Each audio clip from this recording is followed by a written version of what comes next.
Good morning, everyone. Can you hear me? We can hear you. Good morning, everyone. My name is Oscar Sainz, and on behalf of the organizing committee of the National Conference for Teachers of English Costa Rica, I want to welcome you to our next interactive webinar. Alex Warren is a Delta-trained teacher trainer with over 16 years experience of working in ELT as a teacher, academic director, and teacher trainer. Prior to his experiences in ELT, Alex worked as a journalist before a chance encounter in the Indonesian jungle began him on the path which has led him to working with National Geographic Learning. A firm believer in a communicative approach to language learning and student-centered learning, Alex has presented in over 30 countries on a wide range of ELT-related topics, all the while driven by his passion for developing teachers on a global scale. Here to speak to us today with the presentation, The More You Read, Developing Reading Skills in an Online Environment, please welcome Alex Warren. Perfect. Thank you ever so much, Oscar. Hopefully you can all hear me. Let me just start sharing my screen with you all. There we go. Perfect. So hopefully you can all hear me. Hopefully you can all see me absolutely fine. So today I am coming to you all from not so sunny England. Unfortunately, we are kind of not really having the summer that we would expect, but I suspect no one's really having the time that they expect, are they, right now? So just in the chat box, can you just make sure that you can see and hear me okay? Just so I'm sure that's all fine before we make a start. So just in the chat box, yep, you can all hear me? Perfect. Wonderful. Good stuff. Okay. So yeah, today's session, as we can see, is all about developing our reading skills in the online environment, which is something which we have all had to get to grip with very, very quickly. But I think, especially when it comes to reading lessons, there are some important decisions that have to be made, not least of which is that question of, should I even be doing a reading lesson in the online classroom? Because being, very much a communicative teacher, if you're doing a reading in an online lesson, there's not so much time for the students to be interacting with each other. And I think we need to make the most of the online synchronous classroom for communication, for talking to each other, for sharing ideas, and not spending it in silence reading. So that's one of the questions that we're going to be addressing, as well as sort of several others. So this is the agenda for the session. First of all, we're going to look at the synchronous online reading lessons, both using a course book and using other online content. And then secondly, we're going to look at how we can continue to develop our students' reading skills asynchronously, so outside of classroom time. Okay. And then finally, we're going to have some time for reflection and a Q&A. So that's the plan. Let's get cracking. So just to start off with, a little activity for you in the chat box. In one line, one sentence, in your opinion, from your experiences thus far, how do online reading lessons differ from face-to-face reading lessons? Okay, gauge the comprehension from facial cues, direct interaction, more class control to help learners. Good. Time consuming. Not much because the mediation is through book. I haven't taught online yet. Okay, thank you, Mary. Face-to-face factor. Interaction, it's slower. Comes from self-motivation, sometimes boring. Thank you, Martha.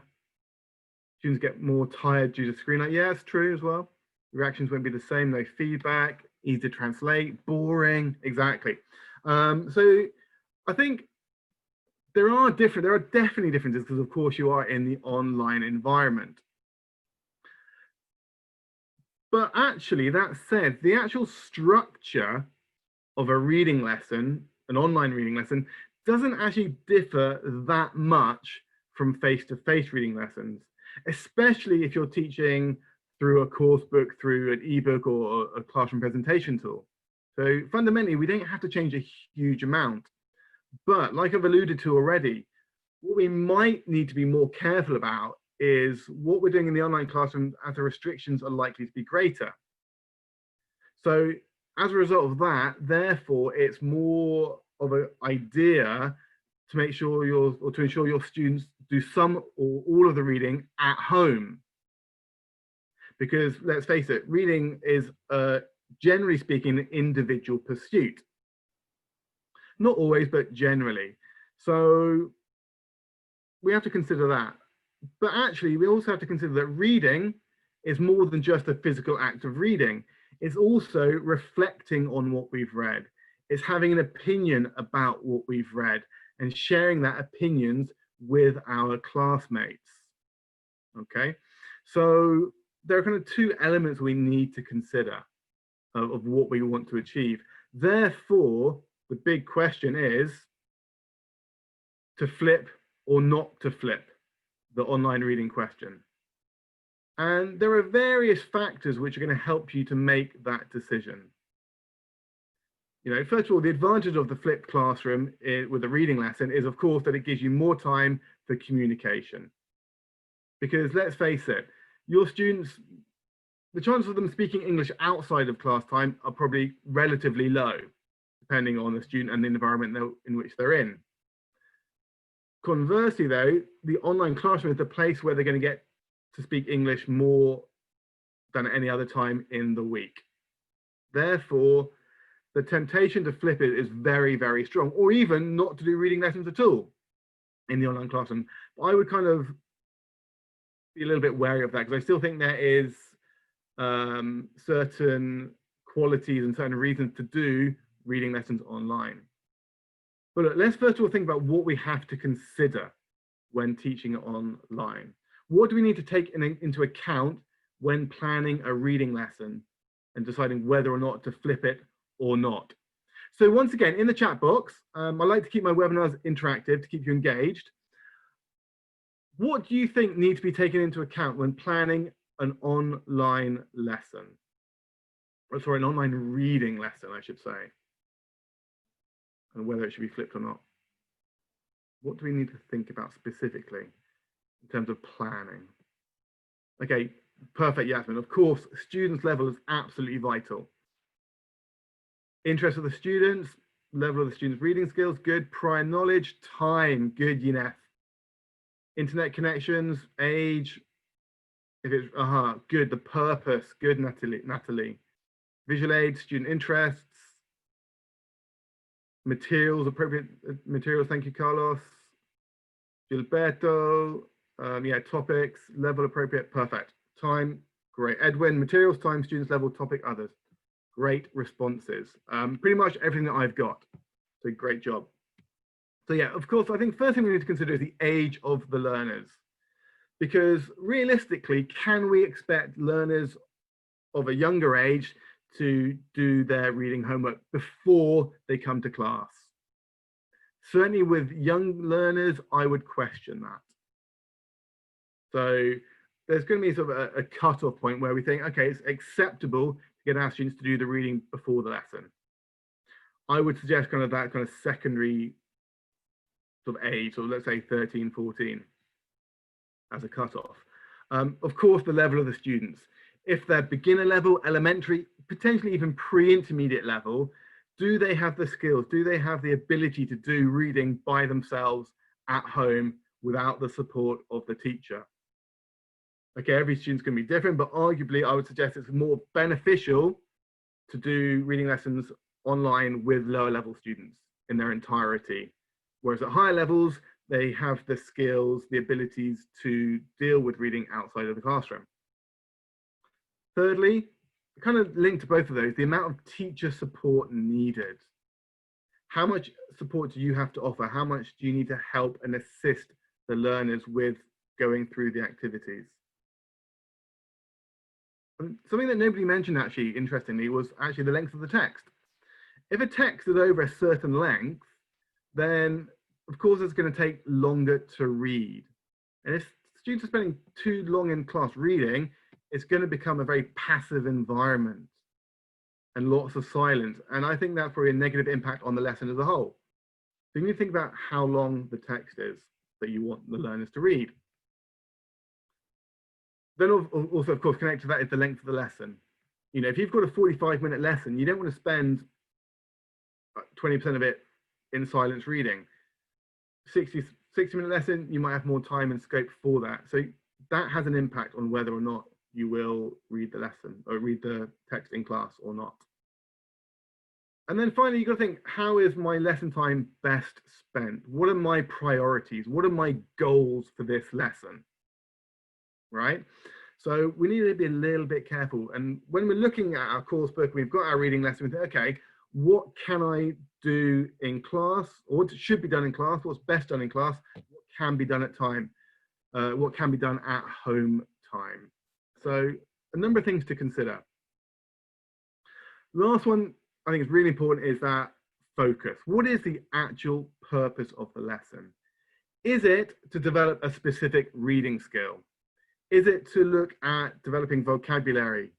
Is it to just as a reading comprehension? Is it to do with critical thinking? And some of those activities are better done in the classroom, some at home. So it's almost like a checklist when you're looking at your course book, ticking off each of these things and then making an informed decision of how you should approach it, whether or not you should flip it. Okay, so look, let's put that into practice. I'm going to give you 3 scenarios, and it's a very simple question, which we'll do via a poll. Is it better to read the text in class or pre-class as homework? Okay, so let's start with poll number 1. Hopefully you can see that. So this is the scenario. So it is, the reading focus is developing prediction skills, overall reading comprehension. It's a class of elementary young adult learners. The text is about weekend people, and the task is a prediction and matching task. So my question to you in the poll is very simply, is it better to read this text in class or pre-class as homework? Let's see what you think.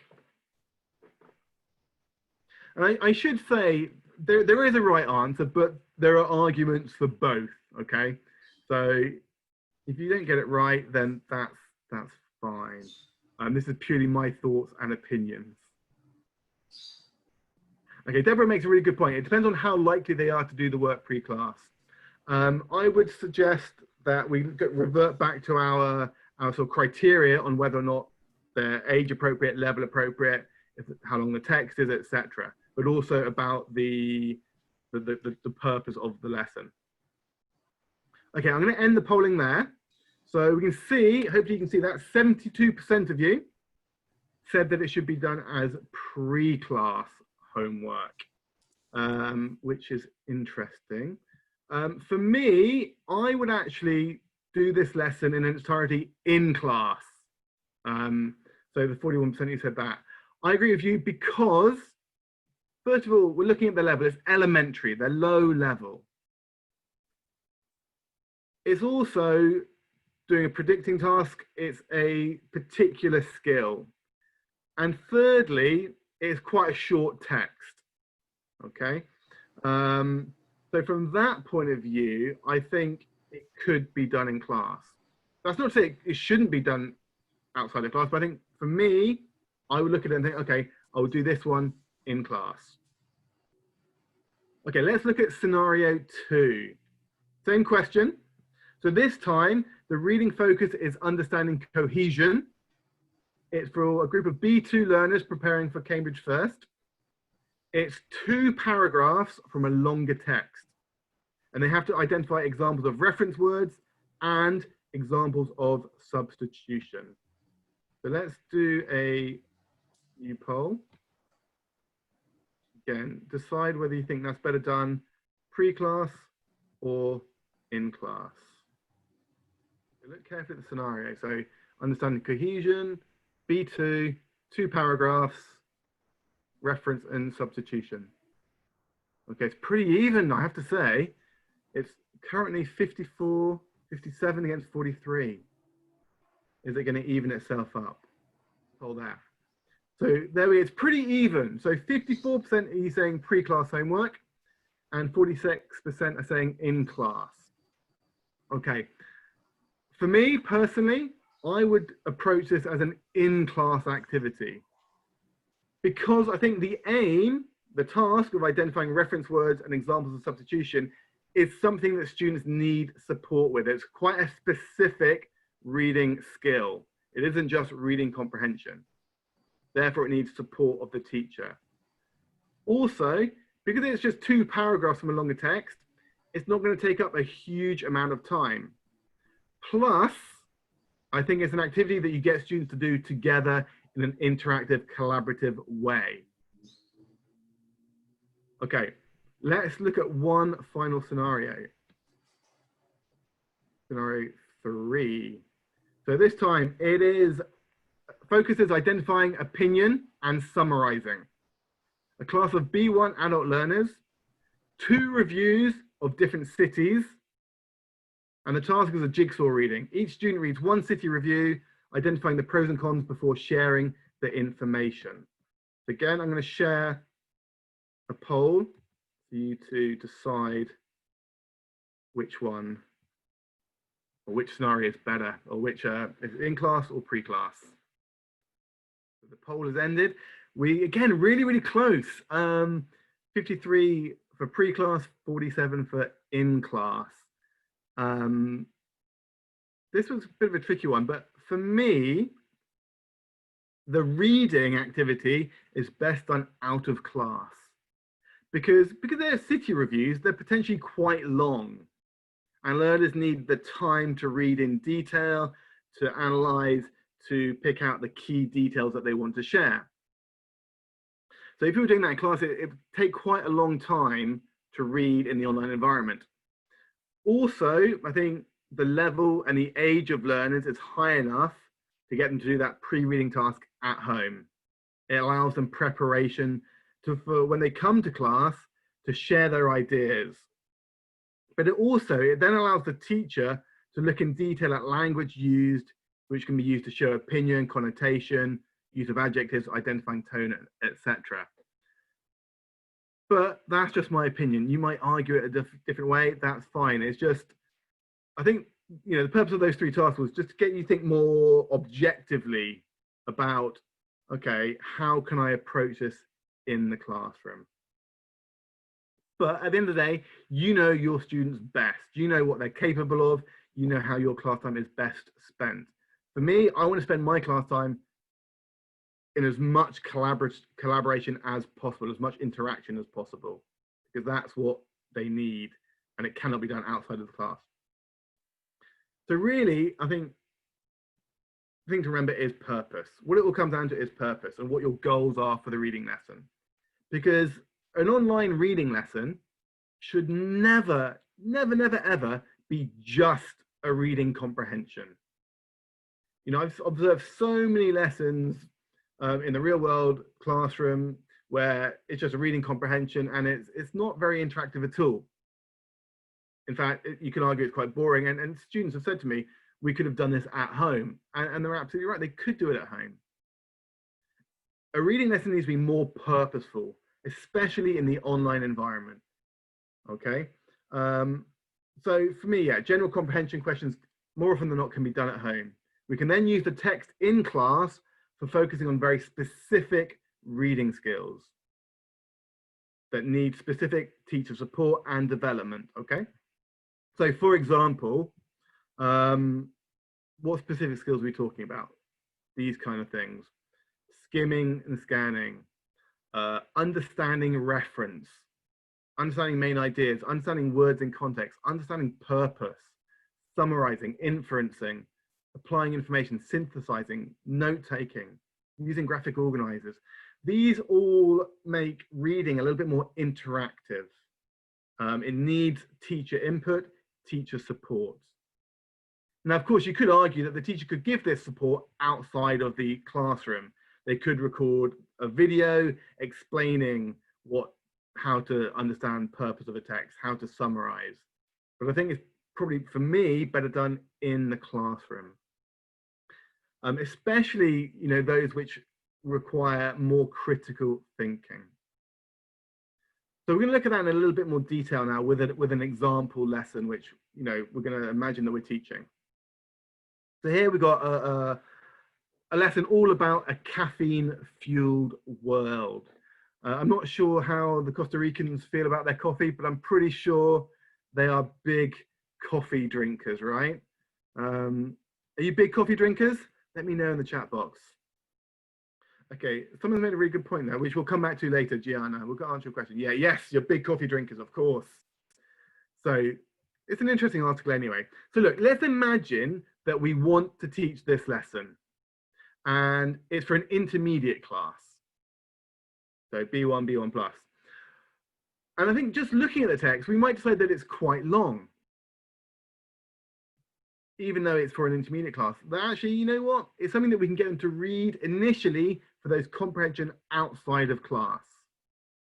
And I think certainly that's true for some of the questions. So we look at some of the questions in detail. Exercise 2, it's a gist read. Well, a gist read can definitely be done at home by themselves. But then you've got these more sort of specific comprehension questions. What are the effects of caffeine? Harmful effects, beneficial effects. And then complete these sentences, words from the article. These are not activities which necessarily need lots or, if any, teacher support. Okay, and don't necessarily involve any interaction or collaboration with colleagues or classmates. It can definitely be done on its own. And actually, if you were doing this in the real world classroom, you probably would get them to do it on their own. So you'd have that period of silence. And I think when there's a period of silence in the online classroom, it's harder to gauge when students are finished, when they're ready, etc. So for me, this would be done at home, the main comprehension.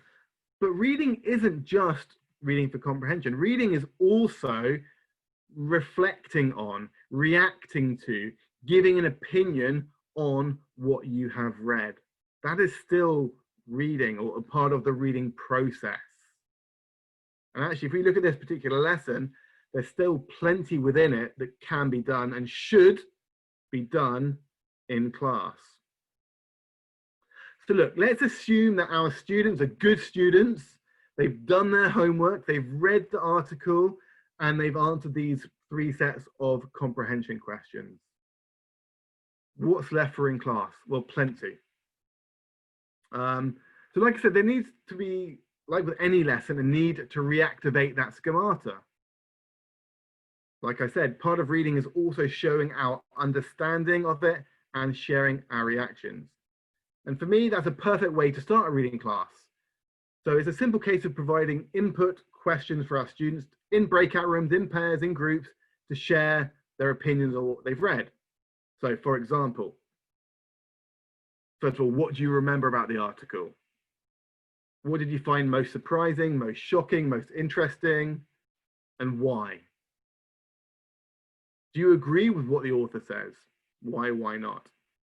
Do you think anything the writer says is true about your own lifestyle? Now, to do these activities, they might need to refer back to and skim or scan the text again to back up their points. That's absolutely fine. That's reading, right? Their partner might say, well, why did you find that the most surprising? And they'll refer back to the text. Well, I found it surprising because, and they can give more detail about it. So essentially what they're doing here is summarizing the text, which is something we do in everyday life. We read an interesting article, we watch an interesting video, we tell someone about it, we share our thoughts and reactions. So it's making the act of reading more meaningful, more real life, connecting to what they might do in the real world. Okay, Anne's made a really good question. How would you spend time on checking answers, and how would you go about it to be efficient? I mean, yeah, checking answers to those questions is a really good question, Anne. And I would try to spend as little time as possible on it. arguably, I might even provide them with the answer, depending on the class, I might even provide them with the answers before the lesson. So they could, like 5 minutes before the lesson, send them the answers so they can check them for themselves to save time in class. Otherwise, it would just be a case of going through them quickly. And if there were questions, you would address those at the time. Or alternatively, you put the students in breakout rooms together to share their answers, to compare them, because if they're doing that, they are collaborating, they are interacting, they're talking in English. And I stress this point again, that's what we want them to be doing in the online classroom. So that's how we kind of start the lesson proper, get them speaking. But within this particular lesson, so I do that within breakout rooms. Within this particular lesson, we've got critical thinking. And I think critical thinking means communication. It's reading on a deeper level. So we can see here, exercise 6 is, what is the writer's main purpose in this article? Is it to entertain, to inform, to persuade? And that's just a really good little discussion activity for learners, because again, they have to refer back to the text. You know, I might say it's to entertain. I was like, well, why do you think his purpose is to entertain? And I'd have to go back to the text to scan it to find some examples. You might say to me, well, I think it's to persuade people not to drink coffee. And again, they'd have to go back to the text to skim it, to scan it, to find examples. So it's still utilizing those reading skills. Exercise 7 absolutely requires them to go back into the text, but they're not reading for comprehension because they already have that. They are scanning. And when you're scanning, we all know scanning is fast reading. It doesn't take as much time. So in this case, it's look at the list of the features which are typical of informative text. Find examples in the article.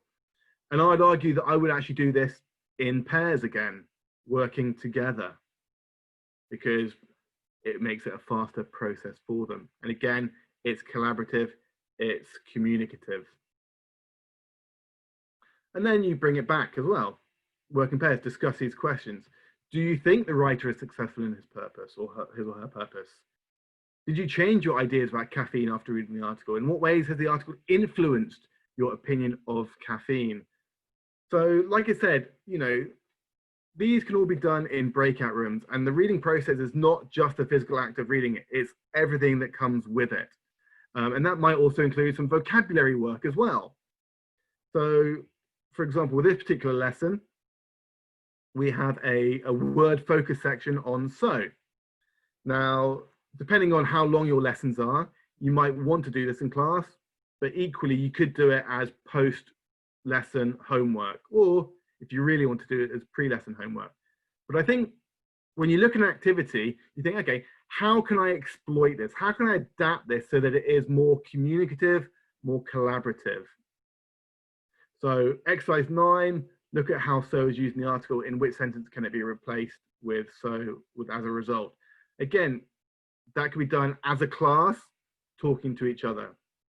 And certainly exercise 10, you see work in pairs, think, okay, great. This is actually something that's better done in the classroom because it's completing the sentences and then writing two-line exchanges using them.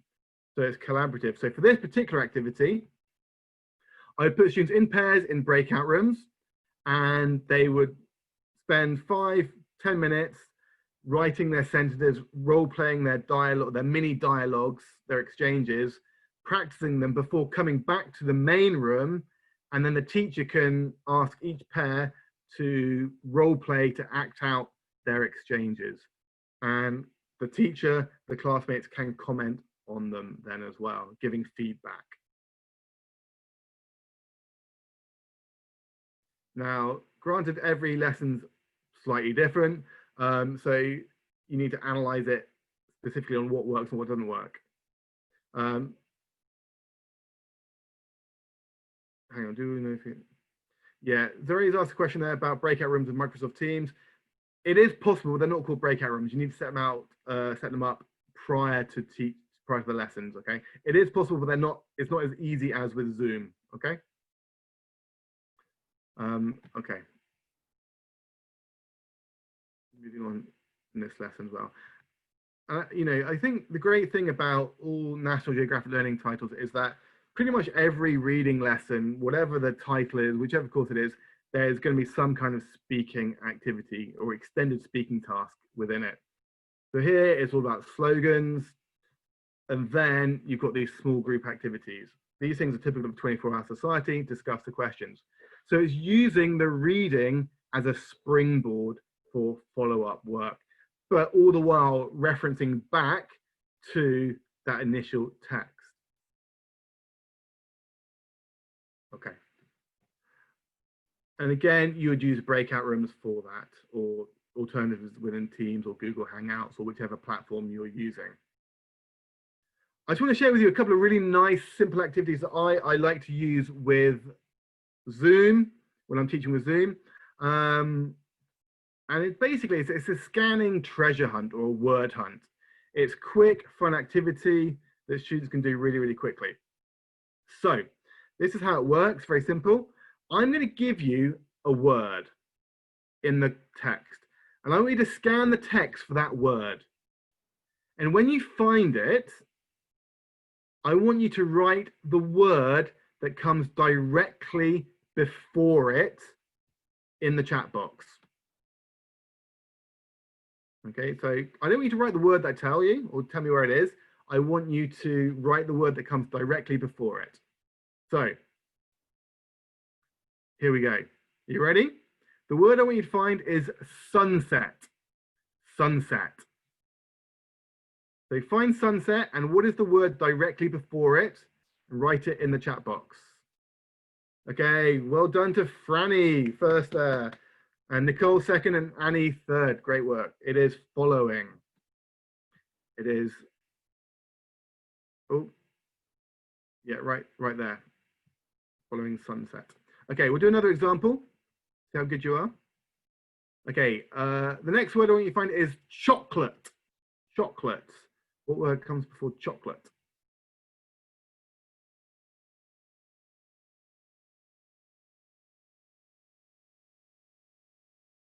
Okay, good. Great job. I think Nicole was first there again. Awesome job. Really, really good. So you're having fun, aren't you? It's such a simple thing. Just you can do this in the middle of a reading lesson just to refocus them, to get them thinking. Let's do one more example. Okay. What about the word double? What comes before double? Okay, some of you are writing on the screen, which is great. This, okay, easy. It doesn't matter if it's, you know, if it's a keyword or not, content word, doesn't matter. It just gets them scanning the text. So that's a fun little activity you can do at any point in a reading lesson, just to refocus them. Another really nice activity you can do during a lesson as a follow-up to a lesson is something called a collocation hunt.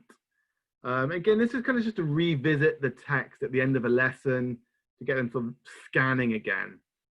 And within Zoom, I would invite students to use the annotation tools.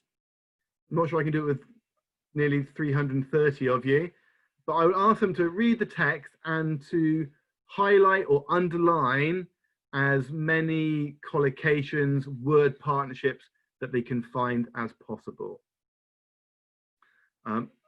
In this case, I would probably ask you to do it in the chat box, but if you're doing it live in class where students have got access to the annotation tools, it might end up looking something like that. And I might give certain students paragraphs to read, so they don't have to read the whole text. But again, it's developing those scanning skills, but it's also getting them to identify specific word partnerships, which in turn is going to help them with their reading fluency. Because we don't read word by word individually, we read in chunks. So in the modern world, energy drinks, caffeinated drinks, double power, increase alertness, the world's most popular, etc. They are literally everywhere. And it's just a really good activity just to refocus students and to help their reading skills in general.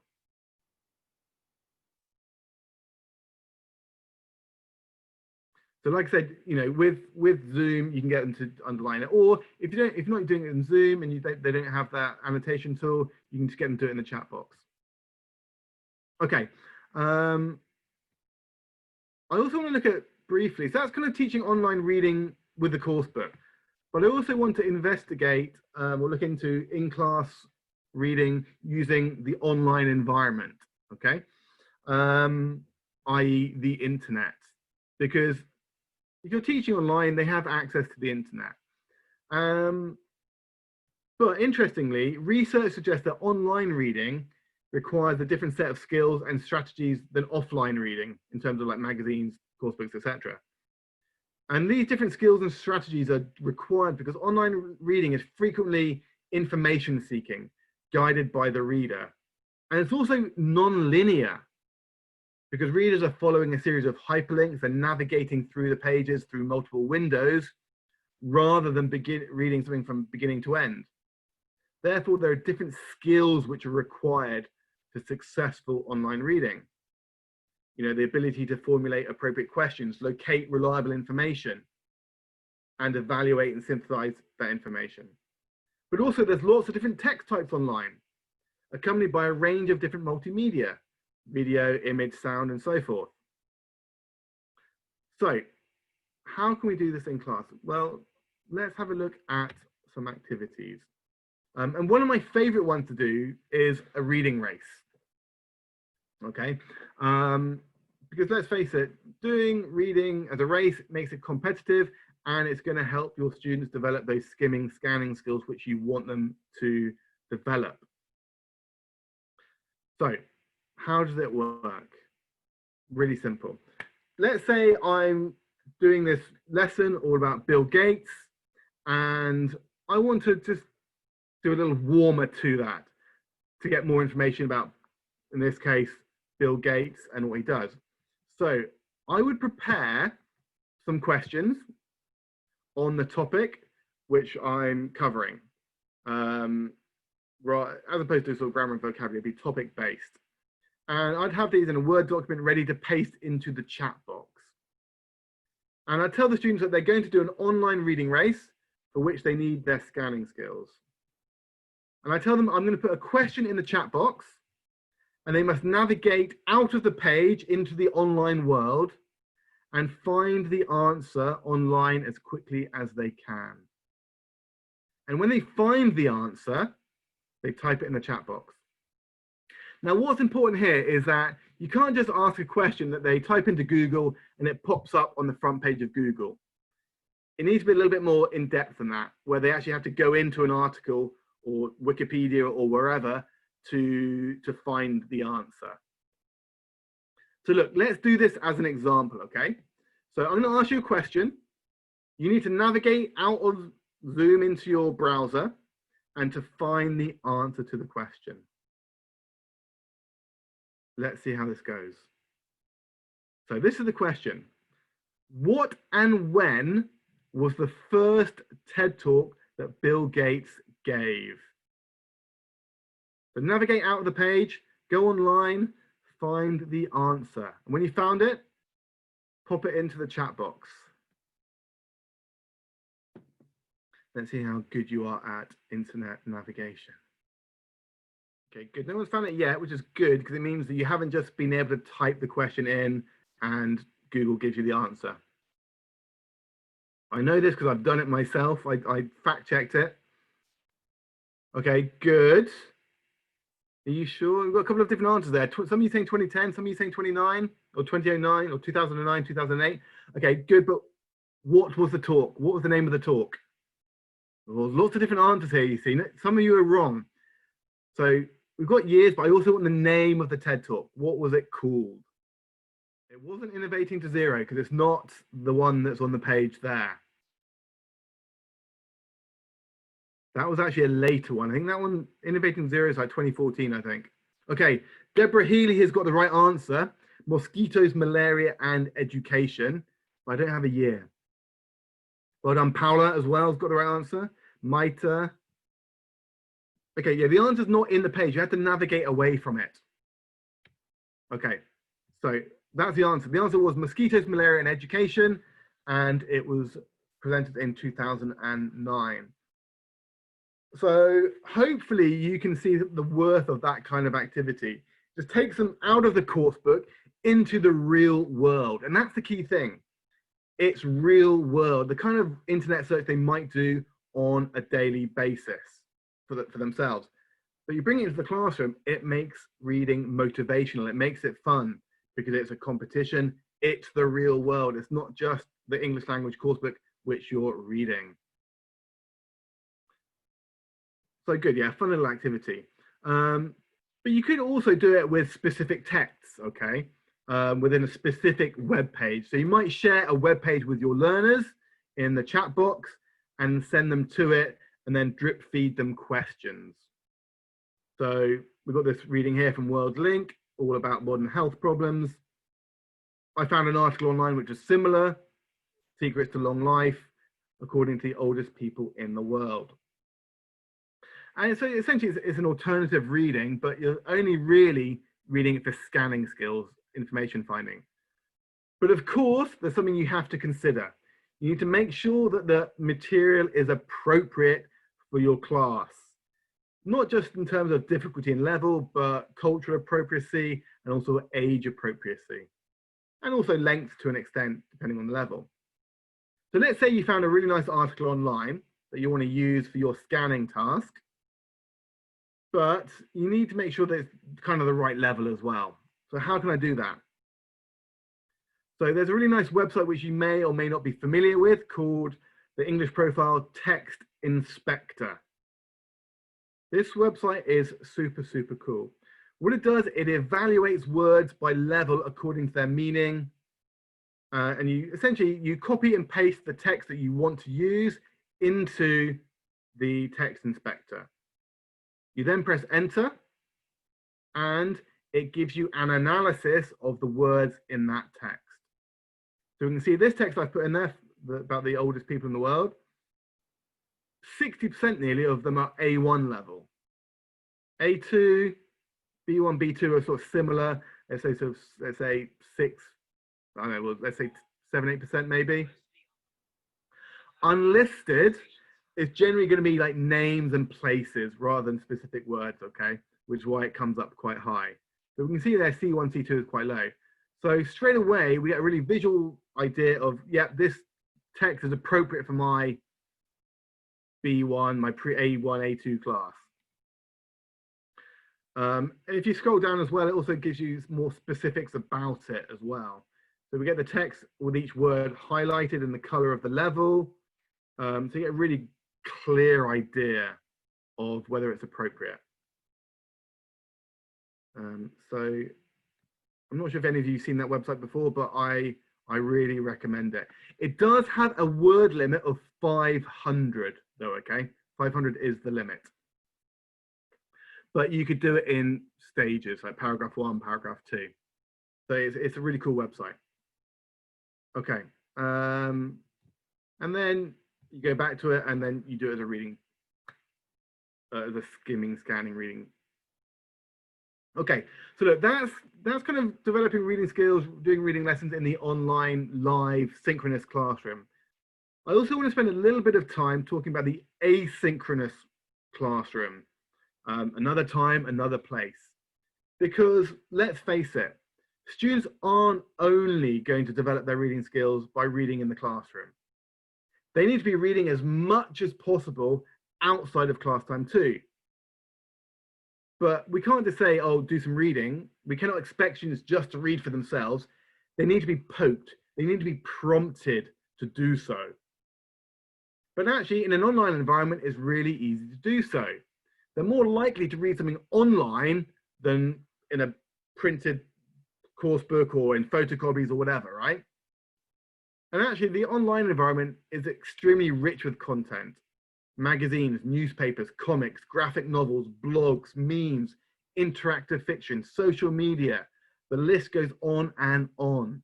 So there's a huge amount of variety which you might not get if you're just printing stuff off or taking stuff from course books.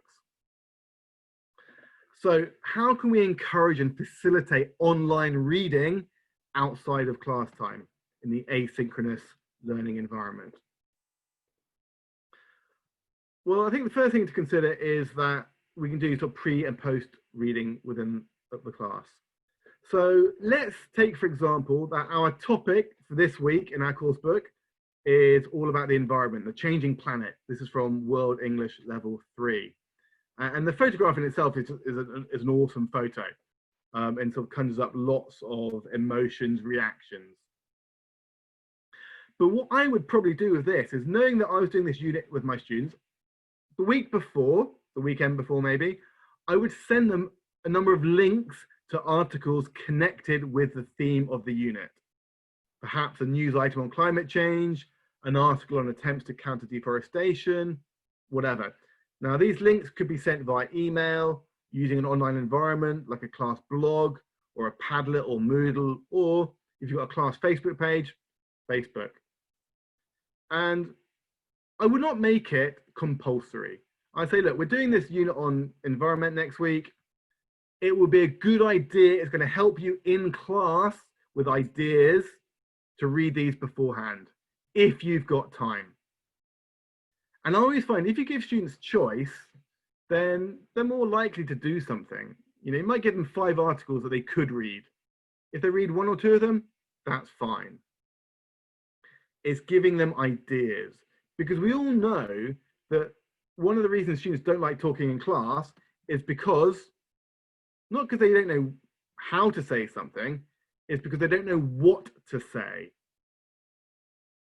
So if they've been given some reading to do pre-class, compulsory or otherwise, at least they're going to come to class with something to say. Okay, and it supports the classroom environment.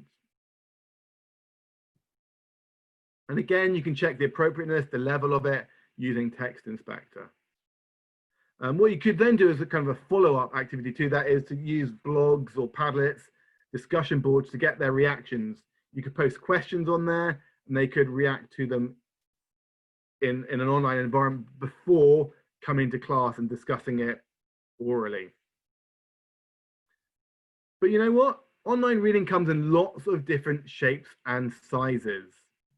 One of my favorite activities to do, and one which students without fail love to do, is the Twitter task, which I discovered through Nikki Hockley. Now, in the chat box, very quickly, how popular is Twitter in Costa Rica? With young, or anybody really. Is it a big thing? Very popular. Thank you, Umberto and Tosia. Of course it is. So this is an activity which they're going to love. And it's called the Twitter task, but it could be done with Facebook as well. So how does it work? Very simple. Number 1, you ask each student in your class to choose a famous person they're interested in. But this famous person needs to be English speaking, okay, as their language, or at least the language in which they communicate through their social media. It might be a famous person, it might be a National Geographic explorer. Their choice. You then tell them they need to follow that person on Twitter or other social media, Facebook, whatever, reading all of their updates and posts. So A, they've chosen who they want to follow. B, they're reading in English, and they have to show understanding, because in class, you can ask the students to provide regular updates on their chosen person. So essentially they're feeding back, they are summarizing what their person has been up to. And it's really motivational because, look, it's something that they do already, right? And it's just sharing it with your learners. Okay, it could be videos, but I think with videos, if there's no speaking, it's not developing their English. The point is we want them to read in English, which is why Twitter, Facebook, potentially Instagram a little bit as well. Of course, this is only going to work with a certain age of students. With very young learners, it's not going to work because they don't have that access, or you say shouldn't be having that access. But for teenage students who might be reluctant to read because, hey, they're teenagers, it's going to give them that motivation, give them that push to read more. How are we doing for time? Okay. So that's one thing. I'm going to share 2 more tasks with you in this sort of asynchronous environment for developing reading skills, but also writing as well. I think this kind of 2 go together really nicely. And the first suggestion is using blogs. Okay, blogging is a great way to connect with students in an asynchronous way, specifically because they provide a great platform for extra reading practice within the class. And of course, whoever the blog is shared with. And I think that's really important in the virtual online classroom, because what it can do is helps to foster a sense of community and allow students to get to know more about each other, respond to each other outside of class.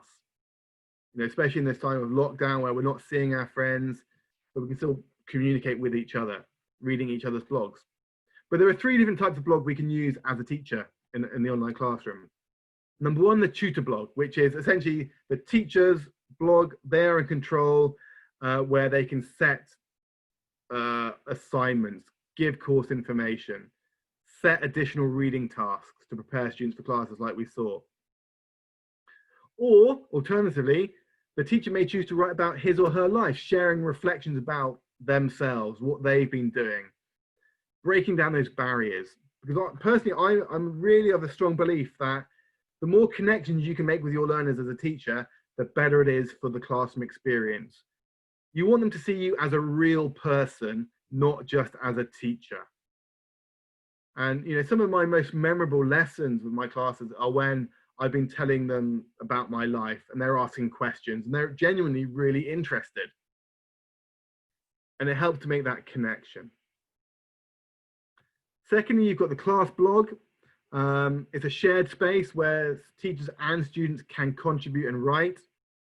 And for me, it's kind of best used as a collaborative discussion space for extracurricular extension of the classroom, where students can be encouraged to reflect in more depth in writing on themes touched upon in class. So it might be that you ask a follow-up question to what you've been doing in the topic you've been doing in class, and they write their responses in the class blog, and they can comment, share on their ideas with each other. And thirdly, the learner blog, which is like the individual blog for the learners, where you can get them to do individual tasks, write about their learning experiences. And what it essentially does, it creates a portfolio of their work where other students can read as well. I think very often we read and write for themselves. Very often those 2 things are very interpersonal, or intrapersonal rather. But by doing it as a blog, it makes it more interpersonal. You're sharing. Of course, that's going to work with certain ages of students better than others. But if you don't make it too personal, then maybe students are more likely to interact with it. So one example of let's say a class blog is something I do with my students called the favorite blog. And every week I would set up a Padlet with my learners and I'd give a different theme. For example, my favorite film, book, website, team, whatever it might be.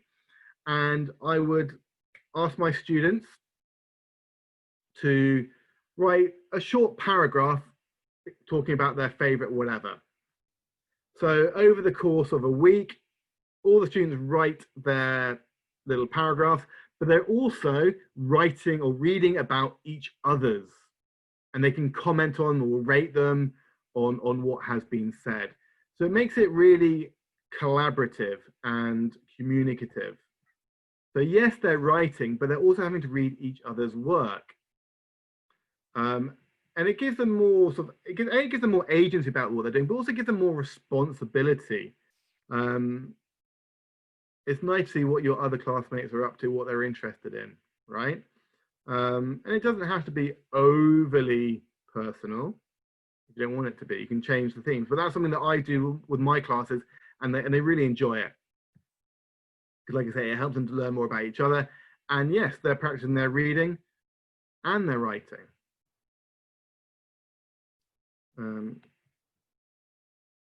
Okay. Favorite Cyprus, yeah. I'm British spelling, I apologize. Okay, just in terms of blog sites which work well that I'd recommend, blogger.com is the one that I would generally use with my classes. Really easy to set up and use. Okay, another really good activity for teenage students or young adult students is something called short stories, shorter reviews. So we all know that getting students to read books is really difficult. Short stories, a whole different matter because it's short and sweet and quick and easy. It doesn't take too much time. Especially some short stories are very, very short. So how does this activity work? Very simply, the teacher chooses a short story online, and I'll share a couple of websites with you in a minute for short stories. The teacher then writes an online review of it, but the online review is very short, no more than 50 words. And you would share that review on your class blog, on a Padlet, your classroom online learning environment. So you post a review, but importantly, you also post the link to the story for the students to read for themselves if they are intrigued. The point here is we want to intrigue the learners and encourage them to motivate them, or to get their curiosity, to make them want to read the story you've done a review of. So hopefully they're then going to read the story. But they then choose their own short story. Again, you might give them some links to different short story websites. And they do the same process. They write a short review. They then post that review with the link. And then it self-perpetuates. They read each other's reviews, and hopefully they are inspired to read each other's reviews. Hopefully. Hopefully inspired to read each other's short stories that have been recommended. So it makes reading, again, interactive. It makes it collaborative. It's recommending. Essentially, it's a reading circle or a reading book club where they're sharing their stories that they like. So, yeah, Oscar, don't worry. We're going to get there very soon. Don't worry. I've got 5 minutes and then we'll be doing that. Don't worry. So just to sort of show you an example of that, this is one I set up for today's webinar. So this is a live Padlet. Okay, so you can click on the link, screenshot the QR code. And the story I read was called Death by Scrabble. I'm a big Scrabble player, and this story by Charlie Fish caught my eye. The story is entertaining, funny, and full of suspense. It will have you on the edge of your seat. And the link is there. So if you go to that Padlet using the QR code or the website, post webinar, don't do it now, read the story. Hopefully you're intrigued by what it's about. And then you can go and post your own review of a short story. And here are the two websites I want to recommend. You've got Counterintuitive 2016, where the short stories are very short. They are a maximum of 299 words. And then also you've got East of the Web short stories as well. So two websites there you can use. Final thing I want to mention before we go into breakout rooms and having a chat is the idea of mini sagas. Now, I'm sure all of you are familiar with the idea of a mini saga, a piece of writing which is exactly 50 words, not including the title, which tells a story which has a beginning, middle, and end. It was something that was launched in the UK back in 1982. And what's nice about it is it's very short, sweet, and easy to do. There are lots of mini saga ideas available on Pinterest. So how does the activity work? Well, you find a short story, or you write a short story, and you get students to comment on it. So here's a nice one that I found. He was worried. Unfortunately, since his wife's death, his teenage daughter had become increasingly difficult. They had agreed 2 a.m. as the latest return from nightclubs. It was now 3:30. He prepared himself for confrontation as the door opened. How does that story finish? Any guesses? I've kind of done a little bit of a cliffhanger here for you. Okay, I'm going to share the answer with you, just for the sake of time. Dad, she shouted angrily, I've been frantic, you're late again. So a nice little twist there. Okay, so how does this work in the online environment to get your students reading? Well, again, you share it on a Padlet or a class blog. So you get your students to write their mini saga and they post it on Padlet. Again, this is a live Padlet. You can go and add to this later on today, tomorrow, if you so wish. So the Padlet is at the bottom, or you can use the QR code. And there are a couple of stories on there which you can read later on. So look, just in conclusion,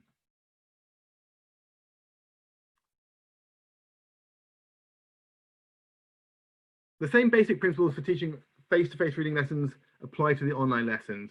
You've got that kind of pre-reading stuff. You've got the while reading and you've got post-reading. You've got to figure out what is going to work in class and what can be done out of class, pre-class or post-class. So think about your goals. Should you flip or not flip? What is the purpose? Think about the level. Think about the age of your learners. Think about the length of the text. Think about the purpose. Try to use the software that you're using to amplify and enhance the reading experience. We did a couple of scanning activities using the Zoom features or going into the online world itself. Bring online content into the classroom where appropriate. And support reading and writing outside the classroom. That's really where they're going to learn to read and develop their reading skills. Not in the classroom, but outside the classroom by practicing. So involve them in that. Make it interactive. So the three ideas with the Twitter feeds, with the sharing a short story or writing their own short stories and reading them and reacting to them as well. So hopefully a few ideas there for you to think about, maybe use in class. And it is time for reflection. So we're going to put you into breakout rooms, hopefully. And I want you to discuss these two questions with the people you're with. How can you make your online reading lessons more interactive? And what ideas will you take away from today's webinar and try in your own online classroom? So I'm going to hand over to the team there, Mark, Oscar. If you want to try and set up the breakout rooms, that would be fantastic. Well, this is our second try with the breakout rooms, and it appears it's not working. It seems like it's an issue with the platform. It should be working on our end, and we did tests and everything like that. But what if we move and do something similar that we did in Joan's session, Oscar? Sure. Which Mark is referring to is just opening the floor for questions and answers from our participants to Alex Warren. So I've been paying attention to the chat and I caught a couple of your questions and I would like to read, for example, the question from Gustavo Camacho, who was asking for recommended series of books for teaching English, especially reading skills. Alex? Okay. I guess for teaching reading skills, the go-to book is called, it's by a lady called Christine Nuttall, N-U-T-T-A-L, Christine Nuttall. I think it's called Teaching Reading in the English Language Classroom. But it's quite an old book, but it's kind of a seminal book on reading, and it's kind of the go-to on all the Delta programs, etc. So that's the one I would recommend most of all. And actually, really sadly, she died this week, non-corona related. So yeah, I think it's called Teaching Reading in the English Language Classroom, Christine Nuttall. But it's very in-depth, very sort of academic, but with lots of practical ideas as well. So that's the one that I'd recommend for developing teaching reading skills. Thank you, Alex. One more question relating to the activity about the reading race. Yep. Do you have any other tips we can use to use that specific activity when internet connection is not the best for most of our students? Yeah, that's always the tricky one, right? I guess the easy thing to do there is, you know in the class what you're going to do. So it's being organized, it's being prepared. And that's the key thing in the online classroom. Always have a backup.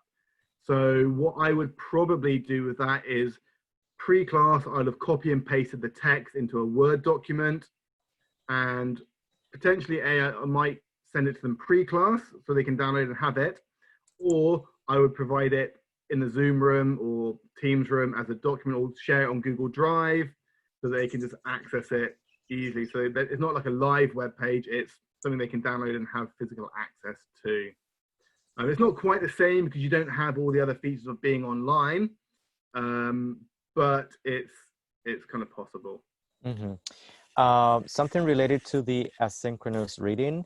Yep. Have you awarded, or how have you awarded those students who successfully do both pre and post reading outside the class, so other students feel motivated to read and start changing or improving their reading habits?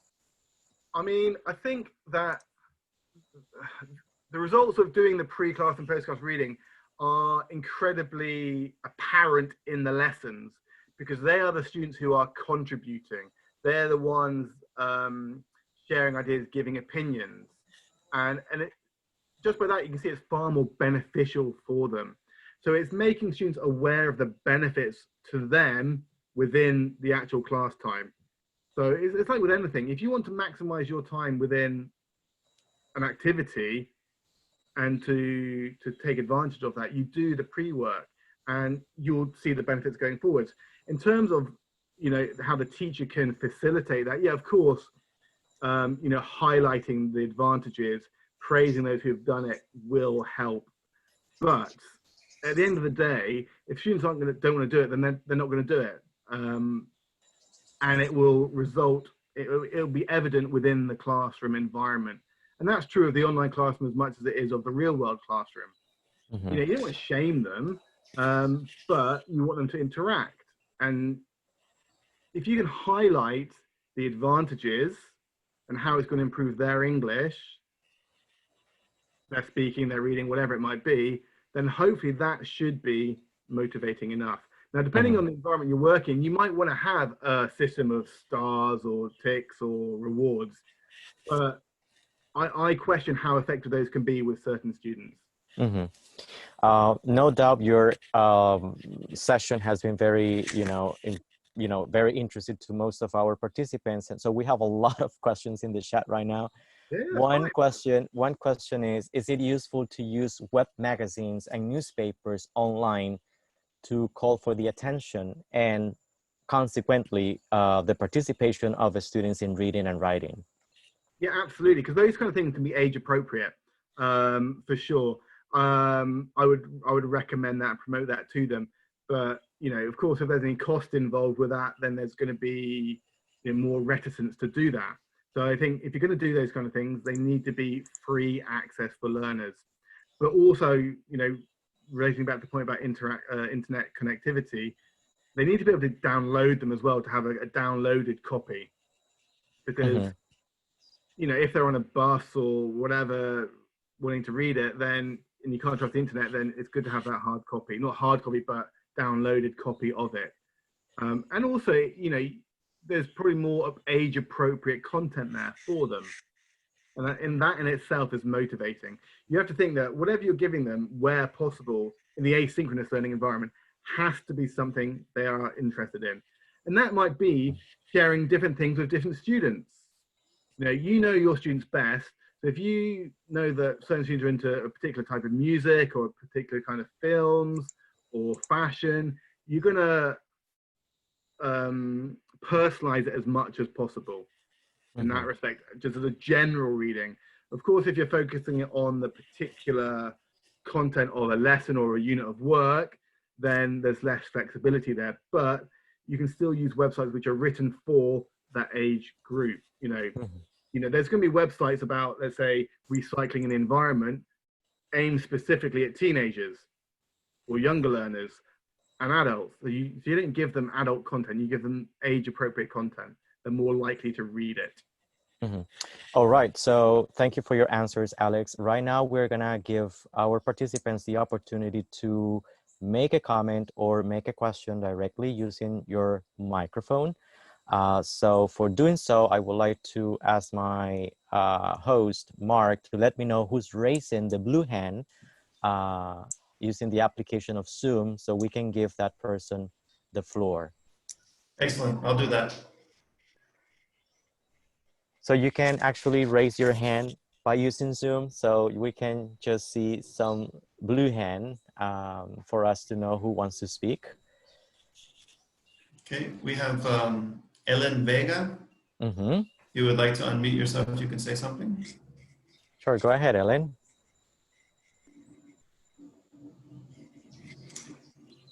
Well, it's a thumbs up, so it might have been a thumbs up from before. Not quite a blue hand, it's a blue thumbs up. We have Sulma Clavijo also raising her hand. Sulma, could you please unmute yourself and ask your question? Go ahead, Sulma. Well, I want to thank for this opportunity. I really like your presentation. And I would like to know if there are extra readings, things that we can have online that could be short, that could be added to our literature plan that we have for our school. We have levels of English, so we are managing advanced levels. So our readings need to be like quite good with good content, vocabulary. So maybe an online page that could be a support for us. And maybe the reading's not too long because they are not going to read like a lot at home, but they're not going to read a long paper. To be honest with you, I couldn't say there's a website that I would go to specifically for that kind of content. I'm afraid. I think for me, I try to keep it more informal than that. That, you know, I'm online a lot of the time, and I might find an article that I find particularly interesting, and I think my learners might find interesting. So it's more of an informal suggestion of reading for them rather than sort of a set text with set questions. I think the key thing is, in that point of view, is we don't want to be giving them sort of, you know, extra reading that has lots of comprehension questions associated with it, because that in itself defeats the kind of point of reading. You're reading for information and for pleasure for yourself. And as soon as you put lots of comprehension questions down, I think it defeats the object. Because let's face it, in real life, we don't read something and then answer comprehension questions. What we might do is leave comments about it. You know, you read an article on the newspaper or whatever website, and you leave a comment agreeing and disagreeing with it, depending on who you are. So I think that is more effective. We want to try to reflect the real life reading scenario as opposed to the classroom reading scenario when we're outside the classroom as much as possible. It doesn't really answer your question, I'm afraid, Zulma, but I think it's an alternative approach to it. Thank you, Alex. And now I think we have some time to listen to Evelyn Palacios, who's also raising her hand. Evelyn, can you mute yourself, please, and make your question? Evelyn? Yes. There you go. Go ahead with your question. Okay. Morning. Hi, Alex. Hi, Evelyn. I just want to say thank you so much for all of the different strategies you already taught. Well, sometimes we think that reading is kind of complicated in order to teach to our students, but with these different strategies that we learned today, I think we can do it like easier and more meaningful for them. So thank you so much for all of your time preparing this nice presentation for us. That's my pleasure. I think the key thing there is, like you said, it's making it an enjoyable experience for them. And that's the beauty of the online environment. There's so many different types of text. You know, for the young learners, you've got cartoons, graphic novels, which you can direct them towards. Because in that respect, they still have the visual input to support their understanding of what may or may not being said within the, the captions. Equally, you've got various websites which are aimed specifically at that age. I mean,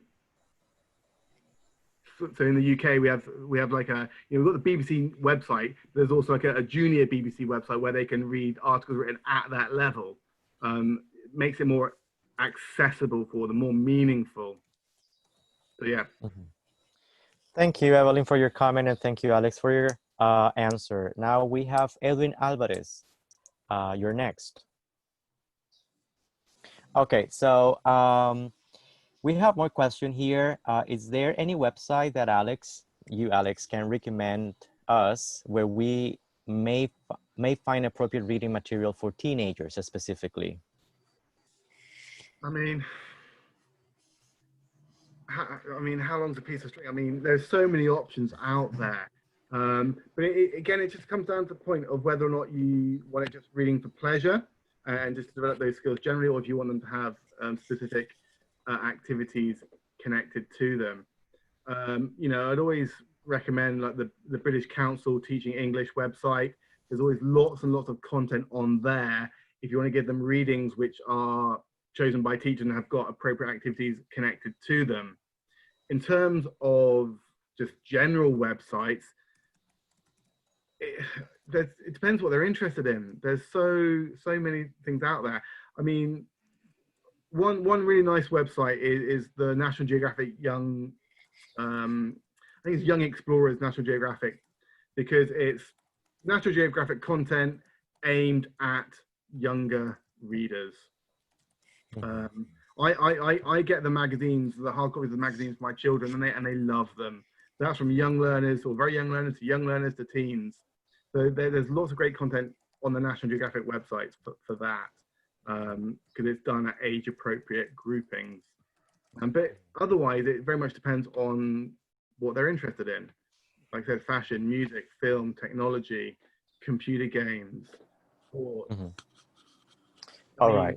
It's very particular. So there's no one website that you can get all of that that's appropriate. So sorry. No, sorry. Indeed, there are many options on the web that we can explore.